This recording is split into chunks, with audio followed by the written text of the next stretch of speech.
ഏറ്റവും മിനിമം ഒരു തെരഞ്ഞെടുപ്പിൽ പരാജയപ്പെട്ടാൽ ഞങ്ങൾ പരാജയപ്പെട്ടുപോയി, ഞങ്ങൾ തിരുത്തും, ജനങ്ങൾ ഞങ്ങളെ പഠിപ്പിച്ച പാഠങ്ങളെല്ലാം പഠിക്കും എന്ന് പറയുമെന്നാണ് വിചാരിച്ചത്. പക്ഷേ എന്തുകൊണ്ടോ ഇവർ പഠിക്കുന്നില്ല. എനിക്ക് മനസ്സിലാകാത്തത്, ഇപ്പോൾ ഇവരെന്തെല്ലാം വർഗീയതകളാണ് ആരോപിക്കുന്നത്. ഇപ്പം ഒരു വശത്ത് പറയുന്നു RSSുമായി ഡീലുണ്ടാക്കി. ഏതാണ്? BJP രണ്ടാം സ്ഥാനത്ത് നിൽക്കുന്ന ഒരു മണ്ഡലത്തിൽ. ഈ ശ്രീ MP രാജേഷിൻ്റെ വാക്കിൻ്റെ മറുപടിയെങ്കിൽ എനിക്ക് മറുപടിയൊന്നുമില്ല. അദ്ദേഹമാണ് ആധികാരികമായിട്ട് പറഞ്ഞത് ഇത് വടകര ഡീലാണ്. വടകര ഡീൽ എന്ന് പറഞ്ഞാൽ എന്താ? വടകരയിലും UDF ജയിക്കുക, പാലക്കാടും UDF ജയിക്കുക എന്നുള്ളതാണ് ഡീലെങ്കിൽ കേരളം മുഴുവൻ ഡീലുണ്ട്. കാരണം ഞങ്ങളെല്ലാ മണ്ഡലത്തിലും മത്സരിക്കുന്നത് ജയിക്കാൻ വേണ്ടിയിട്ടാണ്. അപ്പോൾ അങ്ങനെ പറഞ്ഞാൽ അപ്പം ശ്രീ MP രാജേഷ് സ്ഥിരമായി പറഞ്ഞുകൊണ്ടിരിക്കുന്ന മിന്നാമിനുങ്ങിൻ്റെ ആയുസ് പോലും ഇല്ലാത്ത പ്രസ്താവനകൾക്കും പൊളിറ്റിക്കൽ സ്റ്റേറ്റ്മെൻറ്റുകൾക്കും ഒന്നും ഞാൻ മറുപടി പറയാൻ ഉദ്ദേശിക്കുന്നില്ല. അത് വിട്ടേരെ. ഞാൻ ചോദിച്ചോട്ടെ ശ്രീ ഹാഷ്മി, ഏത് മേഖലയിലാണ് പാലക്കാട് UDFന് ഭൂരിപക്ഷം ഇല്ലാത്തത്? പാലക്കാട് അതിൻ്റെ ചരിത്രത്തിലെ ഏറ്റവും വലിയ ഭൂരിപക്ഷം നൽകി UDFനെ വിജയിപ്പിക്കുമ്പോൾ ഞങ്ങൾക്ക് കൂടുതൽ വിനയം ഉണ്ടാവുകയാണ്, ഞങ്ങൾക്ക് കൂടുതൽ എളിമ ഉണ്ടാകുകയാണ്. കാരണം വ്യക്തിപരമായി പറഞ്ഞാൽ എന്നെപ്പോലൊരു തുടക്കക്കാരന് പാലക്കാട് വലിയ അംഗീകാരം അവസരം തരികയാണ്. അപ്പോൾ എന്നെ അത് കൂടുതൽ വിനയാന്വതനാക്കി കൂടുതൽ ജനങ്ങളിലേക്ക് പോകാൻ വേണ്ടിയിട്ടാണ് എന്നെ പ്രേരിപ്പിക്കുന്നത്. അപ്പം BJP സംസ്ഥാന പ്രസിഡന്റ് നേരിട്ട് വീട് കയറി വർഗീയത പറഞ്ഞ ഇടങ്ങളാണ് മുനിസിപ്പാലിറ്റി. ആ മുനിസിപ്പാലിറ്റിയിൽ UDFന് പാലക്കാടിൻ്റെ ചരിത്രത്തിലെ ഏറ്റവും വലിയ ഭൂരിപക്ഷം. BJP സ്ഥാനാർത്ഥി നേരിട്ട് പോയി സമരത്തിൽ പങ്കെടുത്ത സ്ഥലമാണ് മുനമ്പം. ആ മുനമ്പം പാലക്കാട് കൊണ്ടുവന്ന് കത്തിക്കാൻ നോക്കി. ആ മുനമ്പത്ത് കത്തുമോ എന്ന് നോക്കിയിരുന്ന ആ മേഖലയുണ്ടല്ലോ, ആ മേഖലയിലും UDFന് വലിയ ഭൂരിപക്ഷം. ഇനിയും CPM രണ്ട് പത്രത്തിൽ പരസ്യം കൊടുത്തിട്ട് വർഗീയത ഇളക്കി വിടാൻ നോക്കിയല്ലോ, ആ മേഖലകളിലും വലിയ ഭൂരിപക്ഷം UDFന്.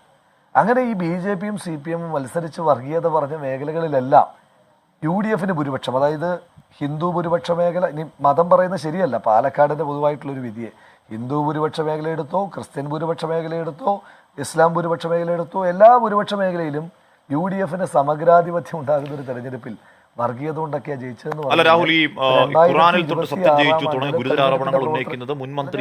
എങ്കിലും അങ്ങയുടെ കുടുംബം നല്ല വിശ്വാസ കുടുംബമാണ്, എനിക്ക് നല്ല നേരിട്ടറിയുന്ന കുടുംബമാണല്ലോ. ഈ അങ്ങയുടെ കുടുംബത്തിൽ ഖുറാനിൽ തൊട്ട് സത്യം ചെയ്യുക എന്ന് പറയുന്നൊരു വ്യവസ്ഥയെങ്കിലും ഉണ്ടോ? അങ്ങനെയൊന്നുമില്ല. എന്റെ അറിവിലില്ല. വിശുദ്ധ ഖുറാനെ തൊട്ട് ഞാൻ ഇതുവരെ കേട്ടിട്ടില്ല ഖുറാനിൽ തൊട്ട് സത്യം ചെയ്യിച്ചു. ഞാൻ പറഞ്ഞത് ഇവരിങ്ങനെ പറയട്ടെ ശ്രീ ഹാഷ്മി, എനിക്ക് പ്രയാസമില്ല. കാരണം പാലക്കാടിൻ്റെ പൊതുവായ ജനവിധിയെ വർഗീയമായ ധ്രുവീകരണമാണെന്ന് ഇവർ പറയുമ്പോൾ ഞാൻ പറഞ്ഞല്ലോ 2026 തെരഞ്ഞെടുപ്പ് പ്രവർത്തനം ഞാൻ ആരംഭിച്ചു. എന്നെ ജയിപ്പിക്കാനുള്ള പ്രവർത്തനം ഇവരും ആരംഭിക്കുന്നതിനകത്ത് എനിക്ക് സന്തോഷമേ ഉള്ളൂ. ഇപ്പം ഇങ്ങനെ പറയുമ്പോൾ അപ്പം ഞാൻ ചോദിച്ചോട്ടെ, ഒരു പത്രത്തിൽ പരസ്യം കൊടുത്തല്ലോ, എന്നിട്ട് ആ മേഖലയിൽ എന്തായി? ആ മേഖലയിൽ വലിയ ഭൂരിപക്ഷം കോൺഗ്രസിനുണ്ടായില്ലേ? ഇനിയും ഇവർക്ക് വേണ്ടിയിട്ട് BJP സംസ്ഥാന പ്രസിഡന്റ് ഒരുമിച്ച് ഒരു വർഗീയത പറയാൻ വേണ്ടിയിട്ട് പോയല്ലോ, ആ വീടുകളിൽ എന്തായി വോട്ട്? അവിടെ നമുക്ക് വലിയ ഭൂരിപക്ഷമല്ലേ? അതുകൊണ്ട് ഇവർ രണ്ടു കൂട്ടരും മത്സരിച്ച് വർഗീയത പറയട്ടെ. ഇപ്പം ഒരു കാര്യമുള്ളത്, ഇപ്പോൾ RSS വർഗീയത പറയുമ്പം എനിക്ക് ഇവരോടുള്ള ഒരു അഭ്യർത്ഥന, ഇവർ കേൾക്കാനൊന്നും സാധ്യതയില്ല. ഇപ്പോൾ കേരളത്തിൽ CPM നയിച്ചുകൊണ്ടിരിക്കുന്ന രണ്ട് പ്രധാനപ്പെട്ട നേതാക്കന്മാർ, ശ്രീ പിണറായി വിജയനും ശ്രീ MV ഗോവിന്ദനും, രണ്ടുപേർക്കും എൻ്റെ മൊത്തപ്രായത്തേക്കാൾ കൂടുതൽ രാഷ്ട്രീയ അനുഭവം, എൻ്റെ മൊത്തപ്രായത്തിൻ്റെ ഇരട്ടിയോളം വരും രാഷ്ട്രീയ അനുഭവം രണ്ടുപേരുടെയും. ആ രണ്ടുപേരോടുള്ള എൻ്റെ ഒരു അഭ്യർത്ഥന, നിങ്ങൾ ദയവ് ചെയ്ത് ഒരു തെരഞ്ഞെടുപ്പിൽ പരാജയപ്പെട്ടാൽ പരാജയപ്പെട്ടു എന്ന് പറയും. ഓർക്കുന്നുണ്ടെന്നറിയില്ല, സ്ഥാനാർത്ഥിത്വം പ്രഖ്യാപിച്ചതിൻ്റെ തൊട്ടു പിറ്റേ ദിവസം, അന്നൊരു ചർച്ചയില്ലല്ലോ, വേറൊരു സ്ഥാനാർത്ഥി ഫീൽഡ് ചെയ്യപ്പെട്ടിട്ടില്ല, ഞാനെന്ന് പറഞ്ഞൊരു കാര്യമുണ്ട്, വർഗീയമായി ചിന്തിക്കുന്ന ഒറ്റ മനുഷ്യൻ്റെ വോട്ട് എനിക്ക് വേണ്ട, വർഗീയമായി ചിന്തിക്കുന്ന ഒറ്റ മനുഷ്യൻ്റെ വോട്ട് എനിക്ക് വേണ്ട എന്ന് പറഞ്ഞതുകൊണ്ടാണ് ഈ SDPI, ജമാഅത്തെ ഇസ്ലാമി എന്നൊക്കെ പറഞ്ഞ് ഇവർക്ക് എന്നാ അയിത്തം തുടങ്ങിയത്? മുക്കം മുനിസിപ്പാലിറ്റി തൊട്ടു മുമ്പത്തെ, അതായത് ഇപ്പം നടന്നതിൻ്റെ തൊട്ടു മുമ്പത്തെ ത്രിതല പഞ്ചായത്ത് തെരഞ്ഞെടുപ്പിൽ ഒന്നിച്ച് ഭരിച്ചത് CPMഉം വെൽഫെയർ പാർട്ടിയും കൂടെ അല്ലേ? അന്ന് വെൽഫെയർ പാർട്ടി വിശുദ്ധ വെൽഫെയർ പാർട്ടിയാണ്. ഇനിയും ഇവിടെ ശ്രീ ജയിക്ക്, ഞാൻ ആ ചർച്ചയിലേക്ക് കിടക്കുന്നില്ല, അത് ശ്രീ റോജി എം ജോൺ തന്നെ മറുപടി പറയും. എനിക്കും വേറെ 1-2 പരിപാടികളുണ്ട്, മറ്റൊരു ദിവസത്തെ ചർച്ചയിൽ വിശദമായിട്ട് സംസാരിക്കാം.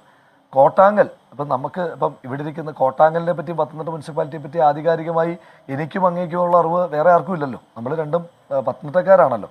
അപ്പം പത്തനംതിട്ട മുനിസിപ്പാലിറ്റിയിൽ അവിടെ സ്റ്റാൻഡിംഗ് കമ്മിറ്റി ചെയർപേഴ്സൺ തിരഞ്ഞെടുക്കപ്പെട്ടതിന് ശേഷം ഒന്നിച്ചല്ലേ പ്രകടനം നടത്തി SDPയും CPMഉം കൂടെ? ഇവിടെ ഇപ്പോൾ SDPI പ്രകടനം നടത്തിയെന്ന് പറയുന്നു. ഇപ്പോൾ SDPIയുടെ പ്രകടനം നടത്താൻ നമ്മൾ ആവശ്യപ്പെട്ടിട്ടില്ല, UDFൻ്റെ പ്രകടനത്തിൻ്റെ ഭാഗമായിട്ട് അവർ പങ്കെടുത്തിട്ടില്ല. അപ്പോൾ ഒരു സംഘടന അവർ പ്രകടനം നടത്തുന്നതിന് അത് നിരോധിക്കാൻ ഞാൻ തിരഞ്ഞെടുക്കപ്പെട്ടത് പാലക്കാട് SP ആയിട്ടല്ല. അപ്പം SDPIയുടെ പ്രകടനം നിരോധിക്കപ്പെടേണ്ടതാണെങ്കിൽ അത് നിരോധിക്കേണ്ടുന്ന ഉത്തരവാദിത്തം പാലക്കാട് എസ് പിയുടെ ആഭ്യന്തര വകുപ്പിൻ്റെതാണ്. അതെൻ്റെ പണിയല്ല. എന്നെ ജനങ്ങളുടെ ജനപ്രതിയായിട്ടാണ് തെരഞ്ഞെടുത്തിരിക്കുന്നത്. ആ പണി മാത്രമേ എനിക്ക് ചെയ്യാൻ ബാധ്യതയുള്ളൂ. ശരി, ശരി, ഇത് രണ്ട് രാഹുൽ, അന്ന് ഒരുമിച്ച് പ്രകടനം നടത്തിയില്ലേ, SDP-യും CPM കൂടെ ചേർന്നിട്ട്. അപ്പം ഞാനതുകൊണ്ട് ആ രാഷ്ട്രീയത്തിലേക്കൊന്നും കിടക്കുന്നത്. ഒറ്റ കാര്യം ഞാൻ പറയുന്നുള്ളൂ. ഇപ്പം ഞാൻ ചോദിച്ചോട്ടെ, ഇനിയും SDPI പിന്തുണയിൽ ജയിക്കാൻ പറ്റുന്ന മണ്ഡലമാണോ പാലക്കാട്? അങ്ങ് പറയും. പാലക്കാടിൻ്റെ മുനിസിപ്പാലിറ്റിയിൽ ചരിത്രത്തിലാദ്യമായി കോൺഗ്രസിന് UDF-ന് ലീഡ് വരിക എങ്ങനെയുണ്ടാവുക? അപ്പം ഞാനൊരു കാര്യം പറയട്ടെ, BJP-ക്ക് വോട്ട് കുറഞ്ഞതിന് ഇങ്ങനെ കരയാതെ, BJP കരയുന്നത് നമുക്ക് മനസ്സിലാക്കാം. നിങ്ങളെന്തിനാ ഇങ്ങനെ കരയുന്നത്? BJP എൻ്റെ ആഗ്രഹം നിങ്ങൾ BJP-യോടൊപ്പം ചേർന്നില്ലായിരുന്നെങ്കിൽ നിങ്ങൾക്ക് രണ്ടാമതെത്താൻ കഴിയുമായിരുന്നു. നിങ്ങൾ BJP-ക്കൊപ്പം ചേർന്ന് നിങ്ങൾ ഒന്നിച്ച് നിങ്ങളുടെ ശബ്ദം ഒരേപോലെ ഇരുന്നത് കൊണ്ടാണ് നിങ്ങൾ മൂന്നാമത് പോകുന്ന സാഹചര്യം ഉണ്ടായത് വീണ്ടും. ശരി, അപ്പോൾ ശരി, അതുകൊണ്ട് നിങ്ങൾ അത് തന്നെയാണ്